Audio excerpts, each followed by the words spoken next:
We have Les Rose. Welcome that you came all the way from England to tell your story, give your presentation. Les Rose is a biologist by training, and he went into research, and he spent most of his career in managing clinical trials of new medicines. So it's been research for you all your life. Great. And then he joined an organization called Health Science, and he started investigating charities, and specifically charities that gave money to so-called alternative medicine. So on top of all the things we heard already, we're going to put one more layer of misery, namely how so-called alternative treatments get financed by charities. Les Rose, the floor is yours. Well, thank you for the invitation. I must make sure I stand in front of these. A quick word about Health Sense, which was established about 30 years ago, originally as the campaign against health fraud. Some of the fraudsters complained about that, so we had to change our name. And more recently, over most of that time, it was called Health Watch. Then the government went and stole our name and used it for something else. We complained, they didn't take any notice, so we had to change our name again. So we're nothing if not adaptable. So we campaign for evidence-based healthcare. And I've become interested in the effectiveness of regulation. So that's just a repetition of what I've just said. I'll warn you that I'm going to have to go very fast because I've got 46 slides and not much time. But I will make the final point there that Health Sense has never, ever in its 30 years accepted any commercial funding. We're constantly accused of being funded by industry, but it's never true.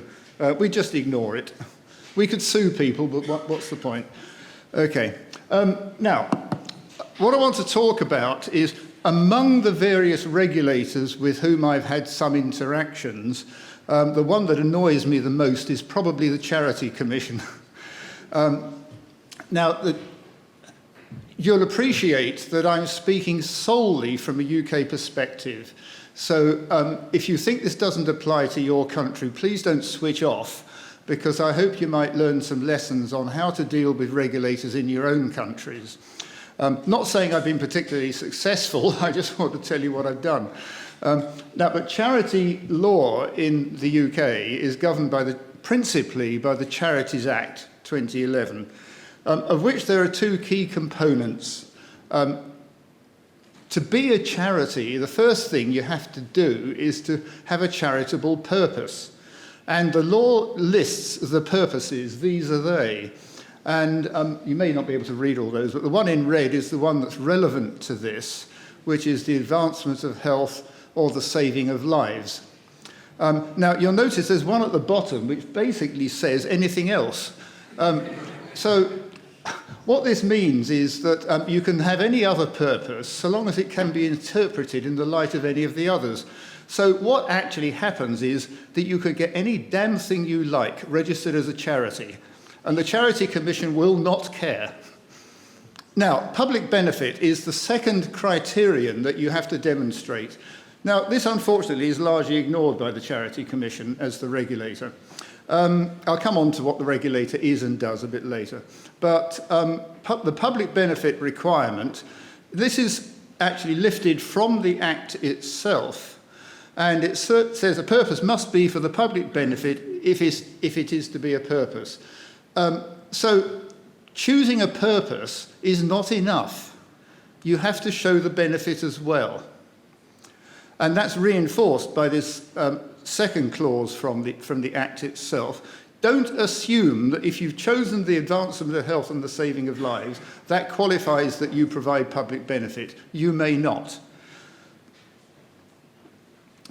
So there are lots of advantages to being a charity. Tax concessions, nobody pays corporation tax if they can say it's a charity. Charities can, under certain circumstances, avoid VAT. One of the ones that matters the most, and I have to say I'm a trustee, no, I'm not a trustee at the moment, but I am a manager of another charity in the arts sector. It's actually a musical charity. And one of our major concessions is gift aid.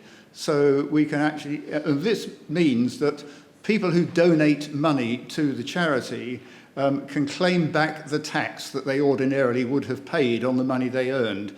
And charities claw back a lot of money in gift aid. And if charities have premises, then they can get low rates of local taxes on their premises. Health Sense doesn't have premises.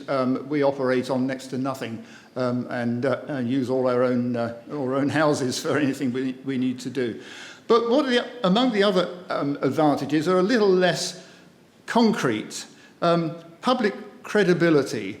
Charities can say, oh, we're regulated by the Charity Commission, we must be good. And in fact, the public perceives charities as trustworthy. This is from a government survey showing the level of public trust in different types of groups. As you can see, doctors are at the top. Politicians are just about at the end. Is anybody surprised about that? But charities are second from top, and actually getting better. So charities are trusted. Now, my purpose here is to show that in a lot of cases, charities can't be trusted. There are also limitations on what charities can do. There are certain non-charitable activities. You're not allowed to carry out non-charitable activities. Principally, there are strict regulations on trade. You can't start a business that's profit-making and then call it a charity. There are some pretty nebulous areas among some charities on that. The trustees who are legally responsible, this is really the board of the charity, the members of whom are legally responsible for the good operation of the charity. There are very strict, as you might imagine, there are very strict limits on how they're remunerated, if they're remunerated at all.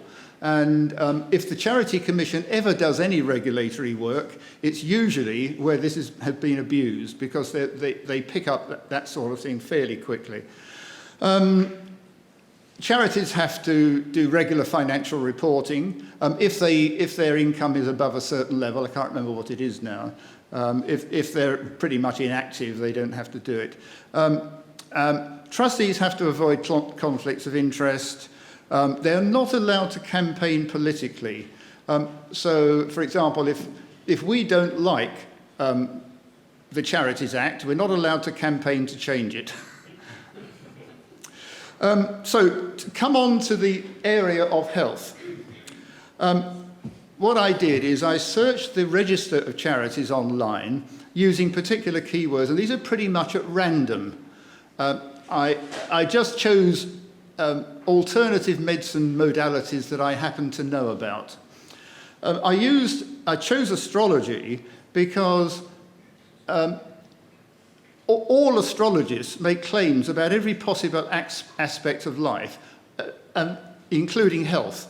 So I've included that for that reason. However, you can see that I found 8 astrology charities, but one of them actually has chosen the advancement of health as one of its purposes. So they are making claims about health. Homeopathy, you won't be surprised, perhaps. There are 32 homeopathy charities.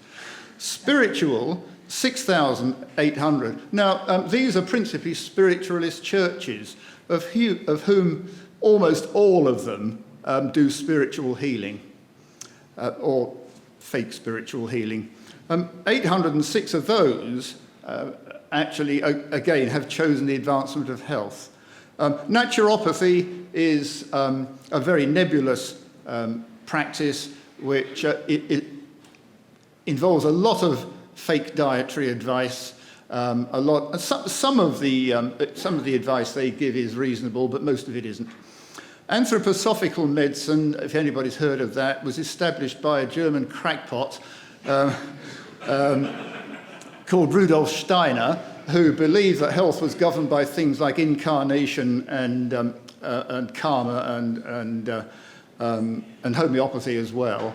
Radionics is another one of these energy-based modalities that we've heard about before. But that's just a random selection of charities who promote pseudoscience. This is one of them. This is a cancer charity, Yes to Life. I've been battling this one for years. I should say that what I'm doing right now is I'm condensing 10 years of experience into about 40 minutes, or trying to. What does this charity advise? Well, I've just again picked out random snippets from the vast amount of advice they have on their website. Colonic hydrotherapy. This is complete fiction, and it's also dangerous. There are documented harms from colonic hydrotherapy. Therapeutic touch.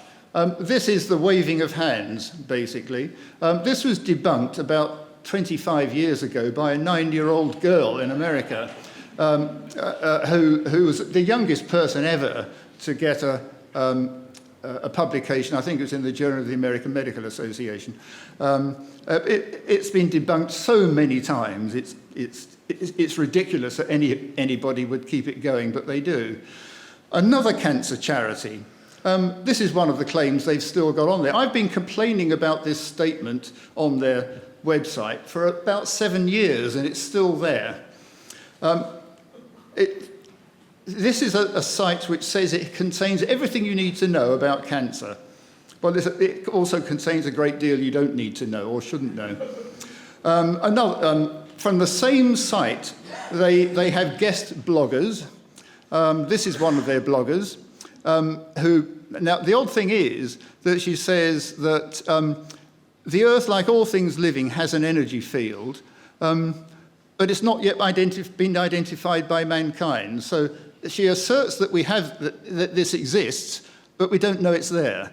I can't work out the thinking on this at all.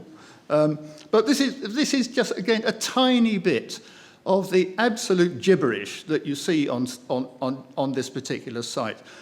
Now, going back to the issue of trading. This charity is run by a man called Chris Wollums. He's not a trustee. I think he's carefully not a trustee, because he has an online shop which is linked from the charity, and he sells products like this, a huge range of supplements.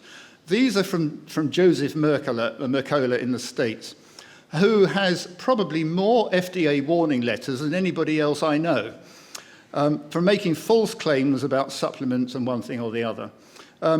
Now, carefully, Wollums does not make therapeutic claims about these things, because he knows he'll be in trouble if he does. Mercola does all the time. But these are just a rip-off, basically. There is no evidence that supplements really have any effect in any kind of cancer. And it's questionable whether there should be a trading outlet linked to a charity. Sorry, I've hit the wrong one. There we go. Another cancer charity. Now, what I've shown you is what we know about charities from what they put on their websites. But what we don't know is what they say to people face to face. It's very difficult to find out. I did find out with this one because I went undercover. With this charity, you can register as a patient so long as you have a cancer diagnosis. Well, as I have a cancer diagnosis, I was able to register. Don't get worried. I've had smouldering myeloma for 15 years, and it's never caused me any problem. But it qualified me to get an account with this charity. And they offered me a 1-hour consultation with their naturopath. This is the sort of advice I got. I actually transcribed. I did an online transcription of the whole consultation. He was obsessed with alkalizing the body. This is a very big thing in naturopathy. You've got to make the body more alkaline. Well, the fact is, if you did, you'd probably die, because anybody who knows any biochemistry knows that all the body fluids are so heavily buffered you can't actually do it. If you do manage to change the pH of the body fluids, then you're in serious trouble. This is ridiculous and dangerous advice. But I've heard this from so many different alternative medicine practitioners that it's embedded and it's become a religion. And then there's this idea that, I told him that I'm about 80% vegetarian. Oh, jolly good, he said. That means you're making your body more alkaline. And I said, but I eat a lot of fruit, that's acid. And he said, oh no, when you chew it up in the mouth, it goes alkaline. You know, what can you do with these people? And this is advice that ordinarily you'd have to pay for. Then what does he say about mainstream medicine? Basically, they don't have any training in nutrition. Well, it's fiction. I mean, my son is a GP. My daughter-in-law is a registrar. I know what training physicians have in nutrition. It's a lot more than he says. But again, and as we've heard principally from Edzard just now, that one of the dangers, one of the harms of alternative and the wellness culture is the denigration of medicine that works. He even went so far as to denigrate the oncologist. And again, going back to this idea that you're only treating the symptoms, the thing is that alternative practitioners say that people are only treating the symptoms and that they treat the underlying disease. It's because they've made up the underlying disease. They've invented a cause, and then they say they're the only people who can fix it. So again, it's a belief system for which there is no evidence. So let's go back to the regulator. You probably can't read that very well. I certainly can't read it very well from here. But anyway, it just says that that's an extract from the Charities Act, which says there must be a regulator. Two things that stand out from that. One of them is that the regulator is non-governmental. It is an arm's length regulator. It's not answerable to the government. However, it also says, it refers to the Treasury, which means that it's funded by the Treasury. And if the Treasury says you can't have enough money, then it limits what the regulator can do. So there is a degree of control by government over the regulator from a financial standpoint. Now, the regulator can easily use this as an excuse for not doing anything and say we can't afford it because they won't give us any money. Now, what I've been doing for the last 10 years is complaining about some of these charities. And what you have to do is you have to raise a serious concern with the charity trustees first. And usually what happens is nothing, because they just ignore it. The only times that I've probably raised about 70 complaints to charities, and I've only had about 3 or 4 reply at all. And what they did was that they simply defended their position by not answering the questions and giving me a load of gobbledygook from their belief system and just not answering the question. There was one that answered positively, and I'll come on to that in a minute. You have to give them time to respond. The rules don't say how long, but I've normally given them a fortnight. And only then do you submit a concern to the Charity Commission. Now, then what you get is this, which is simply an auto-reply. And basically what it says is that we'll decide if it's within our remit, and if it is, we'll do something. If it isn't, you don't hear anything. Well, you can guess what happens. Most of the time, you don't hear anything. And they also say, we're not going to update you on what's going on. So you can't find out what's happening. We call it the black hole. So what actually happened was that we've interacted directly with the Charity Commission, and I've managed to establish a dialogue with the management team. For example, that was just before the pandemic, and the Charity Commission runs annual meetings for the public in the spirit of openness in various regions, and I went along to the one that was nearest to me. And actually, because I'd been making such a fuss with them, the chief executive came rushing up to me and welcomed me effusively. And so they were expecting me. And, and so I was introduced to the senior team. So we did establish quite a cordial dialogue with the management team at the Charity Commission. And to cut a very, very long story short, that has generated a lot of exchanges of questions and answers. We've had online meetings with them as well, where they've been quite reasonably chatty, but a lot of the questions we've answered, they haven't really answered. They've been like politicians. They've answered a different question, that sort of thing. So I'm just giving you a few snippets of stuff that's emerged from those question and answer sessions that have been going on online and also in email exchanges. And regarding astrology, now this is the charity which actually issues an astrology and medicine newsletter. So they're making very clear claims that astrology has a role in medicine. And the Charity Commission, we made a complaint about this charity, and the Charity Commission said it's compliant. Then, this is a regular defence by the Commission. They say that it's not up to them to decide whether anything anybody is claiming is scientifically valid.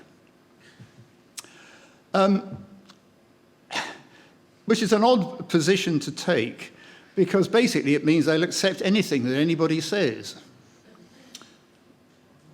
Now, I have to draw a parallel with another regulator which I've worked with a great deal, which is the Advertising Standards Authority, which regulates all advertising in all sectors in the UK, but it runs a voluntary code, so it doesn't really have any teeth. But it's a very efficient organisation, and they do engage external experts to make decisions about the validity of scientific claims. They've engaged me on occasion, so I know they do it.